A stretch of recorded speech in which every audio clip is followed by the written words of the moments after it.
When planning a vacation, most people think about sun, beaches, and relaxation. I'm not going to talk to you about that today. I'm going to talk to you about an Alaskan vacation. Good afternoon, my name is John Szewczyk. I've lived in Alaska for the last 2.5 years. What we're going to talk about today is what you can do on vacation in Alaska, some of the places that are tourist friendly and have things to do while in Alaska. Then we're going to kind of get pinpointed on one specific place that I think meets a lot of tourists' needs when vacationing in Alaska. Like I said, the first thing you have to think about is what you want to do in Alaska, or what you can do in Alaska. According to AlaskaVacations.com, during the summer months of Alaska, you have many options. You have flight seeing, sightseeing, hiking, camping, hunting, fishing, just to name a few. During the winter months, you have things such as cross-country skiing, mountain skiing, dog sledding, and if you time it right, you can even see the world-famous Iditarod dog race. Now that you've chosen what you want to do in Alaska, you have to choose where to do these in Alaska. Right now we're going to talk about 4 places. First, we'll start out with Anchorage, Alaska, which is not the capital of Alaska, but a major metropolitan city for Alaska's sake. It is a large, sprawling city by size, square miles wise, but not by population. And this is an area that you can go to very nice hotels, eat good, but is very close to wildlife. Next, we'll talk about Fairbanks.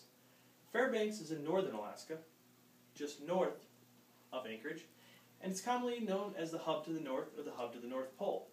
A lot of people come into Anchorage, go to Fairbanks to go to more of those bush-type, real rural settings, to go to the deep bush vacations.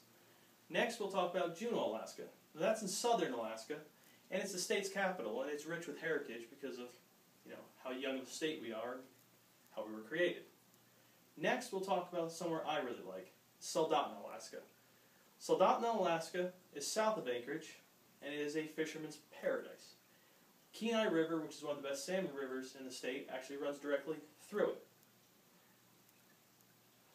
TravelingWithJones.com refers to AK as the wildlife capital of the world. And it also states that most people come to Alaska to see the wildlife.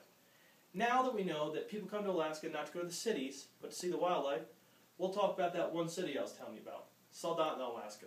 Soldotna is a small city located 146 miles south of Anchorage. Now the great thing about this is it's only 146 miles from a nice city. So if you're one of those people who like to stay in that nice 5-star hotel, you have that option. But if you want that original Alaska experience, you can stay in Soldotna in a group of very large cabins, or there are several different campsites available in there. The great thing about Soldotna, Alaska is, according to visitsoldotna.com, you can pretty much do everything visitalaska.com stated. You can do flight seeing, sightseeing, fly out fishing. You can do hiking, camping, all these things in that one little small town. But the great thing is, like I stated before, the Kenai River runs directly in the middle of it. And that means that you have one of the biggest red runs in the state that comes right out your back door where you're camping. Today we've discussed why you should go to Alaska. Specifically, we've talked about what you can do in Alaska, where some of the places where some of the places you can visit are in Alaska, and as well as we kind of pinpointed Soldotna, Alaska. So I think today we've covered why you don't want that sun, beach, and relaxation, but you want an Alaskan vacation. Thank you.